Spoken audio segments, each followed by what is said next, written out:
Bonjour, c'est Nicolas du site utilisersonmac.com. Aujourd'hui, je vous propose de faire le point au sujet des 15 vidéos sur le Finder que je vous ai proposées durant le mois de décembre.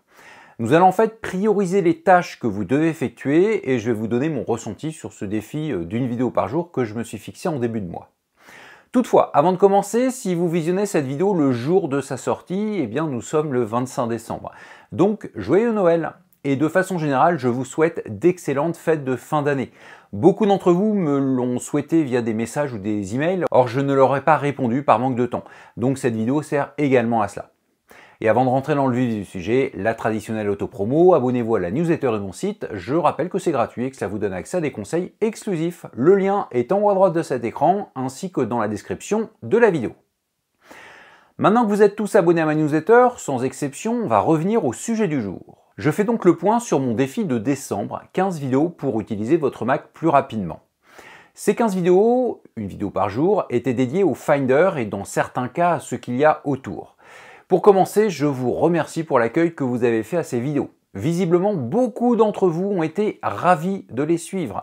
Soit ils ont appris des techniques qu'ils ne connaissaient pas et qui vont leur servir, soit ils ont révisé des techniques qu'ils connaissaient déjà mais qu'ils ne maîtrisaient pas entièrement.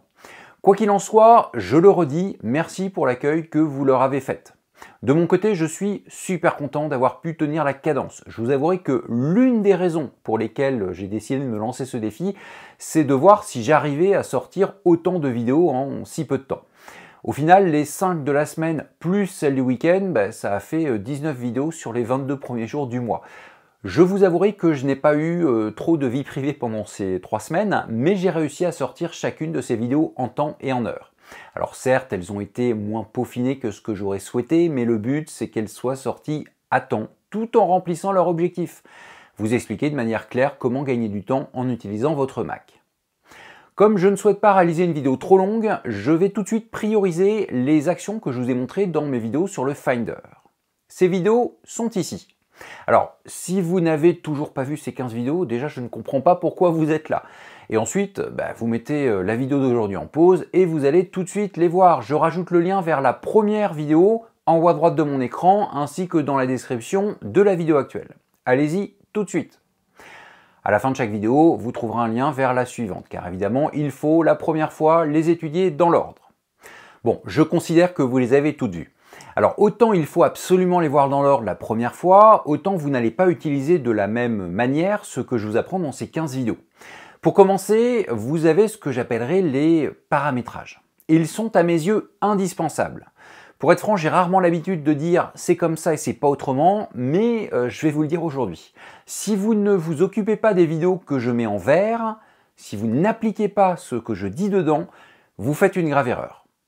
Vous devez absolument suivre ce que je dis dans ces vidéos si vous souhaitez gagner du temps dans l'utilisation de votre Mac, en l'occurrence dans l'utilisation de votre Finder. Après cette première catégorie à prendre en compte impérativement, vous avez les vidéos que je mets en violet et que je vous invite très fortement à prendre en compte. Certes, elles sont moins obligatoires que celles en vert et dans certains cas très précis, elles ne vous feront pas gagner de temps. Mais dans la majorité des cas, si. Donc même si elles ne sont pas autant indispensables, j'aurais tendance à penser que vous faites une grave erreur si vous ne les prenez pas en compte. Et enfin, vous avez les 3 dernières. Alors, ces 3 dernières vidéos ne sont pas, à mes yeux, facultatives. Mais elles sont malgré tout un peu à part. Elles correspondent à des technologies qu'Apple propose pour gagner du temps, mais des technologies qui vont vous demander de modifier certaines de vos habitudes. En revanche, attention, je n'ai pas dit qu'il faut les prendre en compte tout le temps. Vous n'allez pas mettre des tags partout ou utiliser exclusivement des dossiers intelligents. Moi-même, j'en utilise très peu.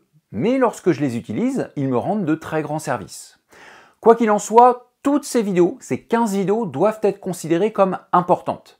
Mais effectivement, vous n'utiliserez pas ce que je vous explique aussi souvent suivant telle ou telle vidéo. Donc je le redis, tout ce qui est vert, vous devez l'appliquer à votre Mac. Ce n'est pas négociable. Si nécessaire, visionnez à nouveau la vidéo correspondante. En violet, à moins d'avoir une bonne raison de ne pas le faire, appliquez ces conseils. Et pour les 3 dernières vidéos, n'hésitez pas à les visionner à nouveau si vous avez encore quelques interrogations dessus. Et afin de les garder sous le coude, je vous invite à vous forcer à les tester pour 2 ou 3 exemples afin de les maîtriser suffisamment le jour où vous en aurez vraiment besoin. Considérons ce que je viens de vous partager comme mon conseil de fin d'année. Dites-moi d'ailleurs en commentaire quelle vidéo ou fonctionnalité au pluriel, vous ont le plus aidé dans votre organisation quotidienne, ou celles qui, si vous ne les avez pas encore essayées, pourraient le plus vous aider à l'avenir. Cette vidéo est finie. Je sais que vous êtes très nombreux à m'avoir demandé si je compte réaliser à l'avenir des défis de ce type sur d'autres sujets que le Finder. Ne vous en faites pas, je répondrai à cette question. Mais je le ferai en janvier dans la traditionnelle vidéo de début d'année où je vous dis en général où en est mon site et dans quelle direction je souhaite aller. Donc encore une fois, je vous souhaite de très bonnes fêtes de fin d'année. Et bien entendu, je compte sur vous pour liker cette vidéo et la partager à tous vos proches. Mais surtout, à partager les vidéos du mois de décembre qui vous ont le plus intéressé. Et en plus, n'oubliez pas de vous abonner à ma chaîne YouTube ainsi qu'à la newsletter de mon site si ce n'est pas déjà fait. Cela vous permettra, entre autres, de ne pas manquer ma prochaine vidéo. En effet, si tout se passe bien, je vous donne rendez-vous avant la fin de l'année pour une vidéo un peu spéciale. Bon, il me reste encore à finaliser quelques détails techniques pour sa création, mais a priori, tout devrait être prêt pour clore décembre 2024. À très bientôt!